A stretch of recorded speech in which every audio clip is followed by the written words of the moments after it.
Good evening. Welcome to Look North. On the programme tonight. New papers confirm the government did lie to striking miners in 1984. Documents reveal the Conservative government had secret plans to close dozens of Yorkshire mines.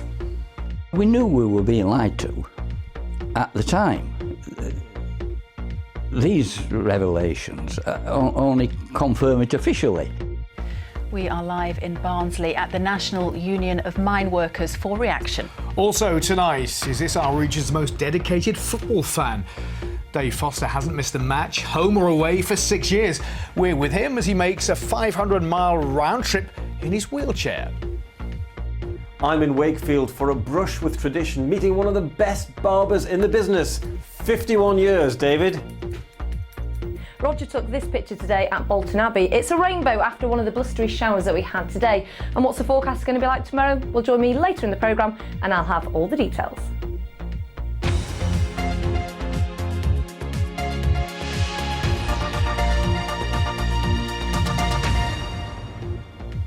Hello, welcome to the programme. First tonight, after 30 years of denials, it's been confirmed that the Conservative government of the 1980s lied about secret plans to close dozens of coal mines in Yorkshire and beyond. At the time, the National Coal Board said it planned to close 20 pits. That itself led to the bitter year-long miners' strike. But the miners' leader, Arthur Scargill, insisted there was a plot to close 75. The government denied it, but official papers released today show he was right. They also show that ministers considered using the army to move coal to power stations. Our reporter James Vincent is at the National Union of Mine Workers in Yorkshire headquarters in Barnsley. He joins us now. James, over to you. This is the council chamber. It's full of history. It also used to be full of miners. There used to be 54 mines in Yorkshire in 1984. 30 years later, we've only got 2 working left in the county. If you talk to miners, they always said that there was a plan to dismantle their industry. These documents released today prove they were right. Pit workers lined up against police, the defining images of the miners' strike. This is the Battle of Orgreave coking plant in Rotherham. Miners thought they were trying to save their industry, but its fate was already largely determined. Well, we knew we were being lied to at the time. These revelations only confirm it officially. Ian McGregor wrote a letter to me and every other miner in the June of 1984, in which he said, "I state categorically and solemnly that you have been misled." These documents, previously secret, have been released today under the 30-year rule. They were never meant to be seen during the year-long dispute in 1984. Then Kevin Barron was in his first year as an MP. Later this year, he'll be knighted. 15 in October 61, down Orgreave Colliery for underground training in January 62. So right under this ground? Right under this ground that we're walking on at the moment, yes. Orgreave is where he learned his previous trade. So what do you think, ex-miners who might be reading the paper, watching Look North tonight, what do you think they'll say? What do you think they'll think when they go, oh yeah, we were right? Yeah, and they were right. Laid out now, they wanted to close half the coal mines in South Yorkshire. Well, there was no regeneration, there was no regional development agency putting money in to create jobs in communities. It got massive high levels of unemployment as it was when the pits were open, never mind closing them. Miners, of course, will say over time they were proved right. Their industry has disappeared. But now we know there was a plan from the very start to dismantle it. Though one former Conservative MP from Yorkshire says governments have plenty of ideas, it doesn't mean they're going to happen. But I suspect that Mrs Thatcher and her ministers looked at that and said, that's too much, we can't do that. I don't know, it doesn't say so in the notes, but then sometimes the notes don't always tell you everything. More secret government files are released in the next 12 months. We'll find out more of what they really thought. The documents may be from 30 years ago, but they still reopen old wounds. Well, if you thought that this was not an issue anymore, one of the current Barnsley MPs has called for the current Conservative government to apologise today for what the previous government did to the miners. And with Anne Scargill and Betty Cook from Women Against Pit Closures, Anne, does this prove that your former husband Arthur and the miners were right? What does it matter to the miners?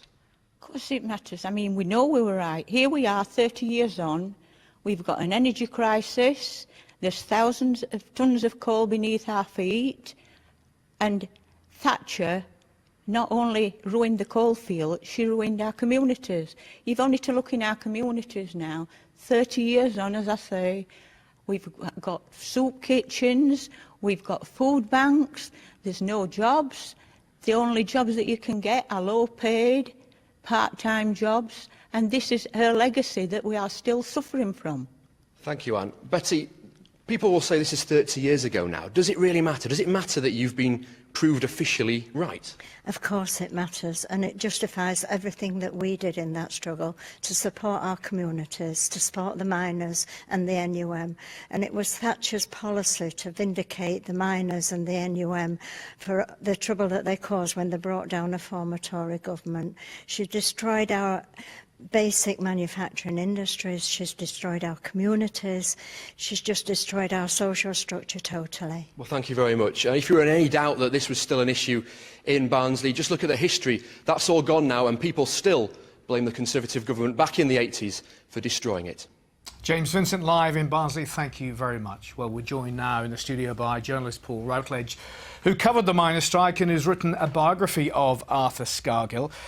Paul, obviously still a lot of rancour and bitterness about the strike. Cabinet papers released today show that Margaret Thatcher secretly considered bringing in the army to help resolve the dispute in terms of transporting coal around the UK. Does that surprise you that that was what the government was prepared to do? No, because the previous governments had used troops in industrial disputes before. I mean, obviously, to keep the life of the nation going, they have to. It's their responsibility. But what it does show is that despite the resolute show on the surface, the duck's feet were paddling very mightily below the surface, doesn't it? Why all this secrecy, Paul? Well, all governments lie, of course, but this was a particularly potent symbol of what was going on. They said that they weren't going to do it, but of course we knew they were going to. The men knew. The men sort of they grasped in their instinct that this was what's going to happen. The industry was going to be butchered. Why else bring in Ian McGregor? That was the purpose of the dispute. As we saw in that film by James Vincent, Arthur Scargill was worried about the pit closure programme. 75 pits, he said. It was denied all along, but here's an article that you published in the Times on the 23rd of August 1982. You'd got a copy of that 75 pits that were about to be shut. Well, it was then 46. Arthur invented the hit list because he needed it. The hit list was the unifying factor that would get a national response from the men, because hitherto the pits had been closed piecemeal, one area by other area, and the men in Nottinghamshire wouldn't go on strike for a pit that's closing in Durham. So what he needed was something that would bring all the men together and take unified action across the country, across all the coalfields. That was the purpose of the hit list. It was a stroke of genius, if you like, but didn't quite work out in the end, did it? And you know Arthur Scargill's character very, very well. Will he be feeling vindicated by this? He's never felt less, of course. He's always felt vindicated. What I think is vindicated tonight is the struggle of the men and their families. They are vindicated in what the sacrifices that they made to try and keep their industry going. This wasn't just Arthur's strike, it was the strike of all the coalfield communities.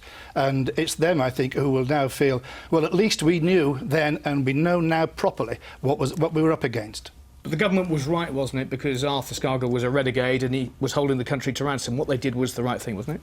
Well, hold him to ransom. Look, the government always wanted to have this dispute because it wanted to break the power of the labour movement.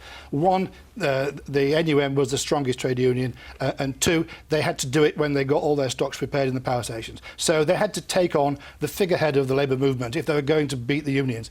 So they had to take on Arthur. That's why they threw down the gauntlet at Corton Wood without any notice, closing right away. That's why the men picked up the gauntlet. Paul, thank you. We'll have to leave it there. Thanks for joining us tonight. Now, later on Look North. The 2-year-old girl with disabilities housebound after a robbery. Audrey Francis needs vital medical equipment. It was stolen and now she's confined to the house. Well, next tonight, Javad Akhtar arrived in Huddersfield from Pakistan as a boy 45 years ago, unable to speak a word of English. This weekend, he retires as the most senior Asian police officer in the country. The Deputy Chief Constable of West Yorkshire has seen the number of ethnic minority officers increase during his 32-year career. But he's told our crime correspondent John Cundy much more needs to be done. One of the sort of busy spots for shoplifting. Keeping it in the family, for his final day in office, Javed Akhtar returned today to where it all began, a nostalgic patrol through the streets of Huddersfield. Proudly walking with him, his 32-year-old son Mohsin, the second generation of the Akhtar family to join the police. When Javed Akhtar joined West Yorkshire Police more than 30 years ago, there were very few black or ethnic minority officers. Now they account for something like 5% of the force, but there's still more work to be done. You're self-conscious that you're the only one or one of two or three over the first few years. Whether it's in terms of the people's backgrounds, the demographics, in all sorts of other ways, socio-economic factors, that actually the police officers who are delivering the service reflect the communities that we actually serve. Now clearly 5% BME doesn't reflect the communities of West Yorkshire. As well as West Yorkshire's second most senior police officer, Javed Akhtar has taken the lead in the North East for counter-terrorism in recent years. I think keeping people safe, whatever the threat to those people may be, whether it's from terrorism, whether it's from other violence or other types of crime, I think the police have to focus on all of those things. As Javed bows out, son Mohsin will retain his father's force number, 2853. I know that the police collar number will stay with the Akhtar family for hopefully 60, 65 years. And it's a nice reminder as well of my dad whenever I put my uniform on and have the numbers on my shoulder. Javed Akhtar, the boy who arrived in Huddersfield speaking only Punjabi and Urdu, leaves the force this weekend as one of Britain's true Asian police pioneers. John Cundy, BBC Look North. In other news tonight, detectives investigating the murder of a man from Sheffield are hoping that a missing piece of jewellery could help catch his killer. Police say Simon Holdsworth's gold chain, which he's seen wearing here, was never found following the discovery of his body in Hackenthorpe more than 2 weeks ago. His black Nokia mobile phone is also missing. Police are appealing for anyone who knows the whereabouts of a chain or phone to get in touch. A failing school for boys with serious behaviour and social problems in North Yorkshire is to be run by an independent provider, not the county council. Foremost School near Harrogate cost £11 million to build and opened 2 years ago. Now, it was placed in special measures by Ofsted due to poor leadership, inadequate teaching and a high number of pupil attacks on staff. Now, North Yorkshire County Council's admitted the school would be better managed by another organisation. The television presenter Richard Hammond has described his experience of recovering from a head injury after he crashed in a jet-powered car in North Yorkshire whilst filming Top Gear. Hammond was put into an induced coma and kept in hospital for 5 weeks following the accident at Elvington Airfield near York in 2006. His comments come after Formula One driver Michael Schumacher suffered a brain injury in a skiing accident over Christmas. Speaking on Radio 5 Live, Mr Hammond said although he's now recovered, the crash still affects his life. Does it influence me? Yes, but so did passing 40, so did having 2 daughters, so does being short. These are the things that happen. There are significant things in all of our lives, and eventually, if a person is lucky, then a head injury can be filed away amongst them. And next tonight, a severely disabled child from Baildon near Bradford has been left housebound after thieves stole her parents' car containing vital medical equipment. 2-year-old Audrey Franzik suffers from a rare condition and can only travel when there are oxygen canisters and a special seat in the vehicle. The car's now been recovered following the theft, but police haven't tracked down the equipment. More now from Spencer Stokes. Looking after little Audrey Franzik is a round-the-clock task for Louise and her American-born husband Herman. Their daughter can't breathe on her own, feed naturally or sit up without support. Their Baildon home is full of equipment that helps Audrey lead a more normal life. And up until last weekend, their car also contained £500 worth of similar items. But the car was stolen and so now Audrey can't leave the house. It's just ruined our Christmas time really for us because we've not been able to take Audrey out. She's been very restless.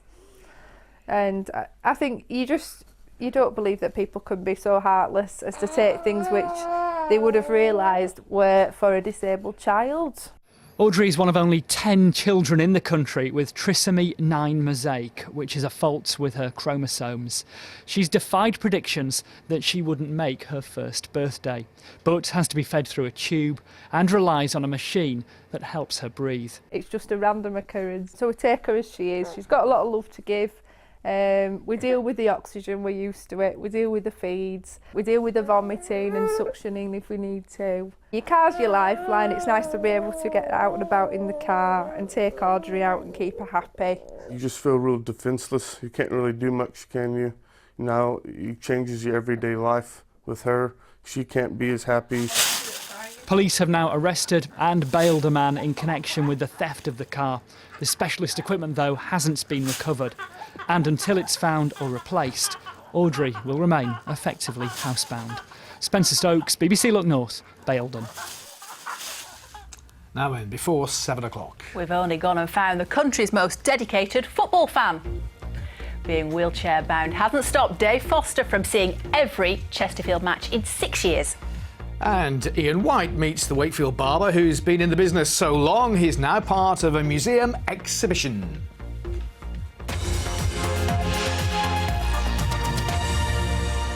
It's only a matter of time before. Absolutely, yes, that's been said before. Thank you very much. Now, time for a bit of sport. And are you standing on the yockey?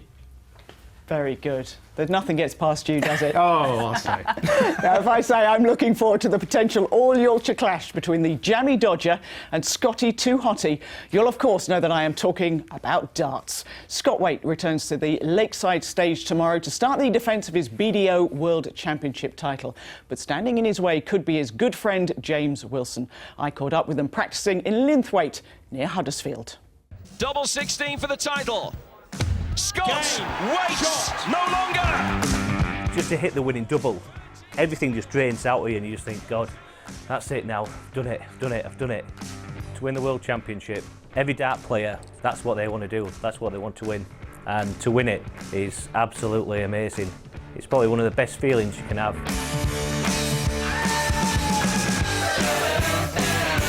Roll forward 12 months and Scott is practising hard in the rather quieter surroundings of Linthwaite Bowls Club. To me, it's not really changed me as a person, but it's changed everybody else. You seem to get recognised a bit more when you're doing your shopping, local supermarkets and stuff. And people now, they come up to you, oh yeah, Scott, like everybody's your best friend even though you've never met them before in your life. Practising alongside him is the number 2 seed James Wilson, aka the Jammy Dodger. Pump up the jam, pump it up while your feet are stumping. A roofer by trade, he took a few years out from darts, but now he's back and he's eyeing up that title. When I went down last year, I told them I'd be back, and I'd only just qualified last year. Now this year, I'm going in, I'm seeded number 2. You know, I've just got my first Masters under my belt, so I'm really confident. Scott played a big part in bringing James back to the sport, but that will count for nothing at the Lakeside. So what will it be like if you face each other in the quarterfinals? Fun. It will be fun. There's going to be an element of, yeah, we are mates and everything else, but at the end of the day, you're there and you want to win that game, don't you? He'll want. It don't matter about me. James wants to get up there and win. I want to get up there and win. It's all about winning. But that's for the future. They've got to get to the quarterfinals first. In football this weekend, the FA Cup takes centre stage. It's the third round, meaning that the big boys join in. And here are a few of our clubs hoping to avoid being at the wrong end of an upset as they face lower league teams. Sheffield United, though, will be hoping they can upset the apple cart and catch Premier League Aston Villa off guard. We take it very seriously and we're looking forward to it. It's a great draw for us, albeit a very difficult one. And I think a lot of people talk about it being devalued these days. It's not here at Sheffield United, and I think that's reflected in the support we'll be taking to Villa Park tomorrow.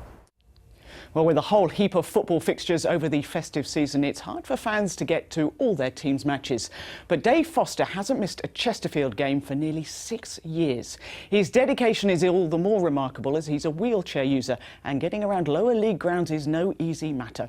Well, our reporter Ian Bucknell went with Dave to a recent match, a mere 500-mile round trip to Exeter.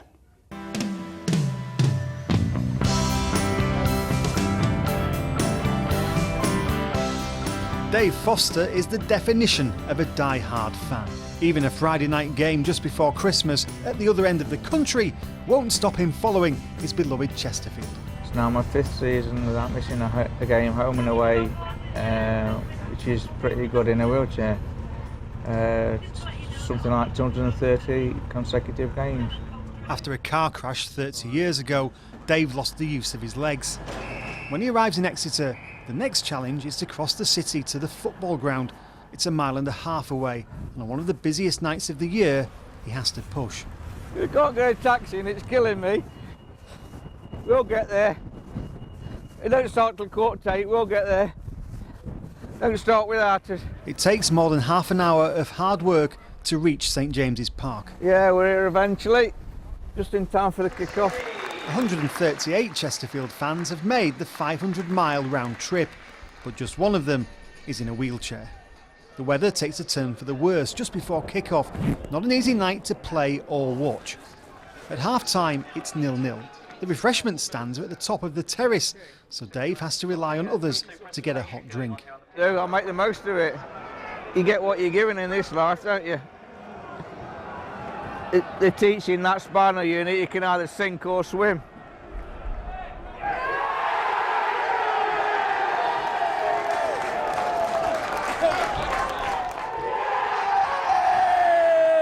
The second goal ensures a win for Chesterfield.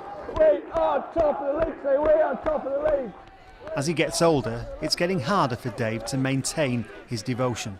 But as long as he can, he'll be there for his team. Ian Bucknell, BBC Look North.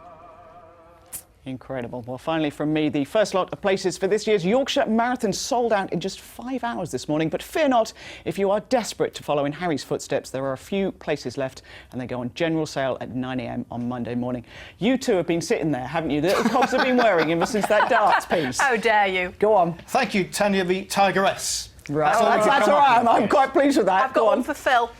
Pip the Super Quick. He's got a fantastic flick. Ta-da! It's a bit long. And flick. It's quite long for a walk-on. What's too the long, music? too long. I'm not but it's sure good. that'll What's his catch on. walk-on music? That's by the end of the programme. Now it's Friday, and here's something for the weekend, Lottie. A barber from Wakefield is celebrating an amazing 51 years in the business. David Grice still works the way he was taught and is keeping tradition well and truly alive. Many of his stories and the artefacts he's collected over the decades are forming part of an exhibition at Wakefield Museum. Ian White popped into his saloon, not a salon, to meet him and get a quick tidy up. Tucked away on a corner of Northcote in Wakefield stands a barber's shop that really is a piece of living history. Good morning, sir. Thank you for calling to the Barber's Boy. Please come in. David Grice is a well-known character and has been keeping the city's gentlemen smart and tidy for more than 5 decades. I've no idea what I want, but I know I need something doing, David. His Barber's Boy saloon is a step back in time, but he's convinced the old ways are still the best. This is a professional barbering comb. These are professional barbering scissors. There isn't a machine anywhere in the world that will cut your hair. This, I can go in, I can come out, I can go up, I can go down. David's tiny barber's shop is crammed full of old brushes, bottles, pots and potions. Some have even found their way into a display at Wakefield Museum, all preserved by a man who simply loves his profession. I work with application, dedication and a pride in the profession I'm in the ensuring way that I can look and serve after my customers. There have been tens of thousands of haircuts over the years. Some people in his chair have been more memorable than others. I have had the experience of cutting Mr. Harold Shipman's hair and beard. No way. I have, as soon as you're sat in my chair, Mr. Ian. Right? But I've always tried to welcome people. I've always tried to say, please have faith in me. Let me show you what I can do. I will take care of you. I will dress you. I will groom you. And if you like my service, then please call again. Ta-da! Thank you. Grice is the name, G-R-I-C-E. Fine barbering the aim. When you're Grice smart, you're smart enough. And I feel very smart. Ian White, BBC Look North, Wakefield. Looking this after that reminds me, I need a short back and sides. It was more like an haircut than a haircut, wasn't it? Oh, that's shocking. And with Grice is the name, Pip is the name, News is our game. We're trying to think of a darts mantle for you, Kate. How about Kay the Occlusion Cruton? Oh, yeah, I'll go with that. That's a weather term. An occluded front. Yeah. Oh, well, it's a bit subtle. Yeah, Very wordy, no, it Phil. doesn't work for me. Right, before we start, I've got a few pictures to show you. The first picture, I absolutely love this picture. It's sent in from Ivor Mills. It's a shot of Staithes in North Yorkshire. I just love it. Look how cute that looks. Beautiful. Yeah, really nice, showing some sunshine before we had those showers. And the second picture is from Sandy and Crumble, who I assume is her dog. This is at Digley Reservoir above Holmfirth. And this was just before one of the showers approached this afternoon. She managed to make it back to the car, though, thankfully. Now, if you've got any weather pictures, you can send them in to us. You can email them in to Paul, the weatherman, or you can tweet me at @KCruders. Now, as we go through this evening, well, it's still really quite windy out and about, strong and gusty winds, but the winds will ease down, and the showers that we've got, although fairly heavy in places, those too will die out. And overnight tonight, it will be largely dry. But what's going on? Well, you can see it's a real mess. An occluded front tomorrow, that's going to bring us a fair amount of rain and the risk of snow as well, but not as windy until we get this next front coming in from the Atlantic later on Sunday, and that's going to give us another spell of wet and windy weather. So it really is going to stay unsettled for this weekend. And like I said, through this evening, well, we've still got showers around. And those showers at times are likely to be heavy, giving us a bit of hail over the tops, possibly a bit wintry, but they will fizzle out. The breeze will start to ease down, becoming moderate from the southwest overnight. And under clearer skies, well, temperatures will be down to around about 2 or 3 degrees. So we are looking at a touch of frost for tomorrow morning, and also the risk of icy stretches. Now, the sun will rise tomorrow morning at 8:24, setting again at 1 minute to 4 in the afternoon. And those are your high water tides at 12 minutes past 6 tomorrow morning in Filey. So a cold and a frosty start tomorrow morning. If you're heading out, watch out for icy stretches. It will be a fine start, but sadly, I hate to say it, we have got a yellow warning of snow. Now, this is specifically for North Yorkshire, as we're going to have a band of rain tracking up from the south, falling as snow over the tops, over 150 metres. So this rain tracks up from the south, and we're looking at snow falling above 150 metres. A couple of centimetres is possible, but that will all clear, and actually a lot of us will become dry as we head towards the end of the day.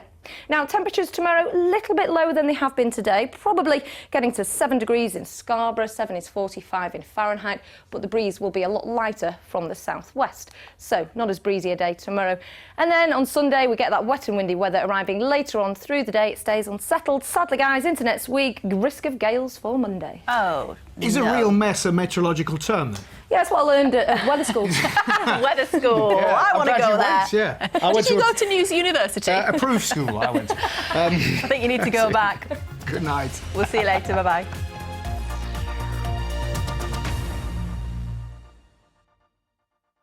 Up next, Roy Hudd among today's stars on Celebrity Mastermind. Operation Grand Canyon with Dan Snow starts Sunday at 9 on BBC Two and BBC Two HD. School's back and there's one subject on everyone's lips. He is fit. Look up your daughters. George Windsor's back on the market. Mrs. Lowesley. What's all this? Afternoon tea. I do teach your daughter. The new term at Waterloo Road starts Wednesday at 8:30 on BBC One.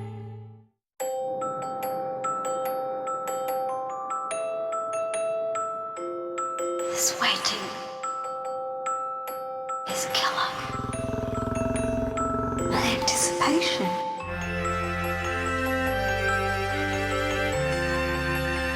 Ladies and gentlemen, family and friends, please step forward.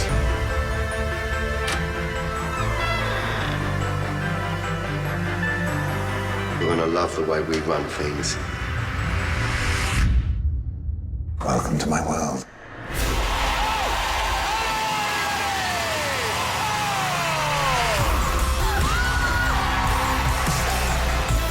I don't think I've seen anything quite like this in my whole life. I think he's going to say something. This is an unbelievable opportunity. I swear that nothing will ever come between us. I swear. It does that thing that is the thing that we're waiting for. actions speak louder than words. Times change for the better, don't they? Yes, they do. Happy New Year! Love 2014 on BBC One.